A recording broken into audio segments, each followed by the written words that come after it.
ഉൾക്കടലിൽ മത്സ്യബന്ധന ബോട്ടുകൾ നിരന്നുകിടക്കുന്നു. ലുസു എന്നറിയപ്പെടുന്ന പ്രത്യേകതരം ബോട്ടുകൾ. പുരാതന കാലം മുതൽ മാൾട്ടാക്കാർ ഉപയോഗിച്ചു വരുന്നത് പല വർണ്ണങ്ങൾ പൂശിയ ഇത്തരം ബോട്ടുകളാണ്. ആദിമകാലത്ത് ഇലച്ചാറുകൾ ഉപയോഗിച്ചാണ് ഇവിടുത്തെ മുക്കുവർ ബോട്ടുകൾക്ക് നിറം നൽകിയിരുന്നത്. കൗതുകകരമാണ് ലുസു ജലവാഹനങ്ങളുടെ ചരിത്രം.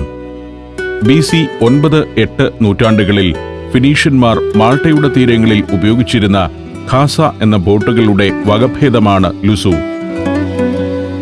2 ഹള്ളുകളുള്ള ബോട്ടുകളായിരുന്നു പണ്ടിത്.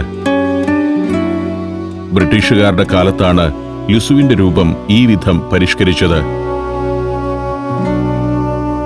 പുരാതന ഗ്രീസിന്റെയും ഫിനീഷ്യന്മാരുടെയും പാരമ്പര്യമാണ് മാർസാസ് ലോക്കിലെ ജലവാഹനങ്ങളുടെ നിർമ്മാണത്തിലുള്ളത്. ഇന്ന് ശാന്തമായൊരു ഉൾക്കടലാണ് ഇതെങ്കിലും മാൾട്ട സംഘർഷഭരിതമായിരുന്ന കാലങ്ങളിൽ ആക്രമണങ്ങളും കെടുതികളുമൊക്കെ ഇവിടെയും ഉണ്ടായിട്ടുണ്ട്. 1565 ഗ്രേറ്റ് സീജിന്റെ കാലത്ത് തുർക്കികളുടെ യുദ്ധക്കപ്പലുകൾ നിരന്നുകിടന്ന ഉൾക്കടലാണിത്.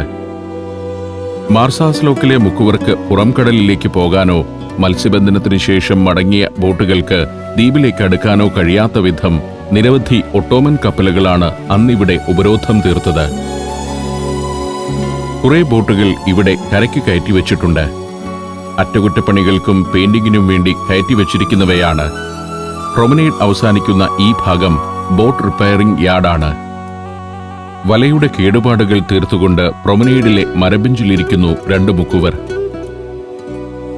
ഇവർ ജീൻസും ഷർട്ടും ധരിച്ച് പ്രൊമനേഡിലെ മരബെഞ്ചിലിരുന്ന് വല തുന്നുമ്പോൾ നമ്മുടെ മുക്കുവർ കൈലിമുണ്ടുടുത്ത് കടൽ തീരത്തെ തെങ്ങിൻ ചുവട്ടിലെ മണലിൽ പടിഞ്ഞിരുന്ന് അത് ചെയ്യുന്നു എന്ന വ്യത്യാസം മാത്രം.